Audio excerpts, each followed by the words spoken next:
우리는 왜 이렇게 괴로운가? 사람들은 흔히 인생이 힘든 이유를 환경이나 사람 탓에서 찾습니다. 경제가 어려워서, 자식이 말을 안 들어서, 배우자가 나를 이해하지 않아서 말입니다. 하지만 증문즉설에서 반복해서 등장하는 질문들을 가만히 살펴보면 괴로움의 출발점은 거의 비슷합니다. 상황 그 자체가 아니라 상황을 대하는 내 마음. 같은 일을 겪어도 어떤 사람은 무너지지 않고 어떤 사람은 같은 자리에서 오래 흔들립니다. 그 차이는 능력의 문제가 아니라 집착의 방향에서 생깁니다. 우리는 나도 모르게 이래야 한다는 기준을 붙잡고 살아갑니다. 자식은 이래야 하고, 배우자는 이래야 하고, 나는 이 나이가 되면 이 정도는 되어 있어야 한다고 생각합니다. 그 기준이 현실과 어긋날 때 우리는 괴로워집니다. 그리고 그 괴로움을 없애기 위해 세상을 바꾸려 하거나 사람을 바꾸려 합니다. 하지만 바뀌지 않는 것을 붙잡을수록 마음은 더 지칩니다. 증문즉설에서 많은 사람들이 위로를 받는 이유는 문제를 없애줘서가 아니라 문제를 바라보는 기준을 내려놓게 해주기 때문입니다. 자식 때문에 평생 마음이 흔들리는 이유. 증문즉설에서 가장 많이 등장하는 질문 중 하나는 단연자식 문제입니다. 자식 때문에 잠을 못 잡니다. 자식 인생이 걱정돼서 제 삶이 없습니다. 이 말에는 공통점이 있습니다. 자식을 사랑해서라기보다 자식을 내 삶의 연장선으로 보고 있기 때문입니다. 우리는 자식이 잘 되면 내 인생이 성공한 것 같고, 자식이 힘들면 내 인생이 실패한 것처럼 느낍니다. 하지만 자식은 내가 대신 살아줄 수 없는 존재입니다. 자식의 선택과 결과를 내 몫처럼 끌어안는 순간 부모의 마음은 평생 불안에서 벗어나기 어렵습니다. 증문즉설에서 반복되는 핵심은 단순합니다. 자식을 걱정하지 말라는 말이 아니라 자식 인생의 주인이 내가 아니라는 사실을 받아들이라는 것입니다. 자식을 놓아주지 못하면 부모는 늙어서도 쉬지 못합니다. 자식을 내려놓을 때 비로소 부모의 말년도 시작됩니다. 부부 갈등이 끝나지 않는 진짜 이유. 부부 문제로 찾아오는 질문 역시 매우 많습니다. 그런데 내용을 자세히 들여다보면 다툼의 원인은 놀라울 정도로 반복됩니다. 왜 저 사람은 변하지 않을까요? 이 질문 속에는 이미 답이 들어 있습니다. 변해야 할 사람을 계속 바꾸려 하고 있기 때문입니다. 부부 관계에서 가장 큰 착각은 결혼하면 상대가 내 기대에 맞게 달라질 거라는 믿음입니다. 하지만 사람은 기본 성향이 쉽게 바뀌지 않습니다. 증문즉설에서 전해지는 메시지는 냉정하면서도 분명합니다.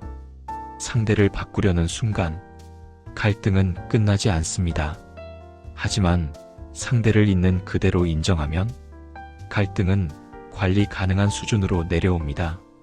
부부 관계는 행복을 보장해주는 제도가 아니라 내 기대를 내려놓는 연습의 장에 가깝습니다.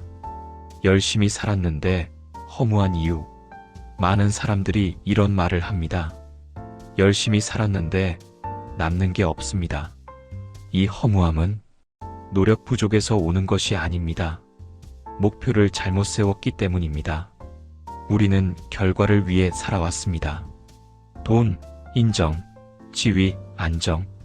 그것을 얻으면 만족할 줄 알았지만 막상 얻고 나면 또 다른 허전함이 남습니다. 증문즉설에서 자주 강조되는 부분은 삶은 성과로 평가되는 프로젝트가 아니라는 점입니다. 사는 과정 자체가 의미가 될 수 있을 때 허무함은 줄어듭니다. 열심히 살았다는 사실 자체를 부정하지 않아도 됩니다. 다만 이제는 더 얻으려는 삶에서 덜 집착하는 삶으로 방향을 바꿀 시기일 수 있습니다. 남과 비교하다 지치는 인생. 사람을 가장 빨리 지치게 만드는 것은 과도한 노력보다 비교하는 마음입니다. 누군가는 나보다 잘 살고 있는 것 같고 누군가는 나보다 빨리 가는 것처럼 보입니다. 그 비교는 끝이 없습니다. 증문즉설에서 반복되는 통찰은 분명합니다. 인생은 속도가 아니라 방향의 문제라는 점입니다. 남의 인생과 내 인생은 출발선도 다르고 도착지도 다릅니다. 비교 자체가 성립하지 않는 경주입니다. 비교를 멈추는 순간 비로소 내 인생의 속도가 보이기 시작합니다. 죽음이 두려운 진짜 이유. 죽음에 대한 질문은 노년으로 갈수록 많아집니다. 그런데 죽음이 두려운 이유를 조금만 깊이 들여다보면 죽음 자체보다 미완성의 마음이 더 큽니다. 하지 못한 말, 풀지 못한 관계, 끝내 내려놓지 못한 욕심.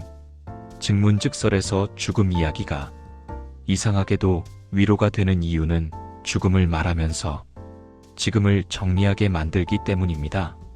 오늘 할 수 있는 것을 미루지 않고 오늘 내려놓을 수 있는 것을 붙잡지 않는다면 죽음은 공포가 아니라 자연스러운 흐름이 됩니다. 내려놓지 못해 괴로운 마음. 많은 사람들이 알면서도 못 놓겠습니다라고 말합니다. 그 말은 틀리지 않습니다. 내려놓음은 의지가 아니라 이해의 문제이기 때문입니다. 정말로 이해되면 억지로 놓지 않아도 저절로 손에서 힘이 빠집니다. 증문즉설이 강요가 아닌 이유도 여기에 있습니다. 놓으라고 하지 않고 왜 쥐고 있는지를 보게 해주기 때문입니다. 지금부터라도 편해지는 삶의 태도.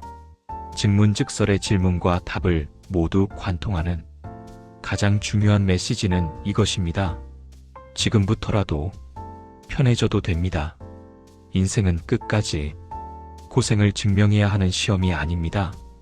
잘못 살아온 인생도 없습니다. 지금 이 순간 조금 내려놓고 조금 덜 애쓰는 선택을 해도 인생은 충분히 괜찮아질 수 있습니다. 오늘 하루 조금 편해져도 괜찮습니다. 조금 편해져도 괜찮습니다.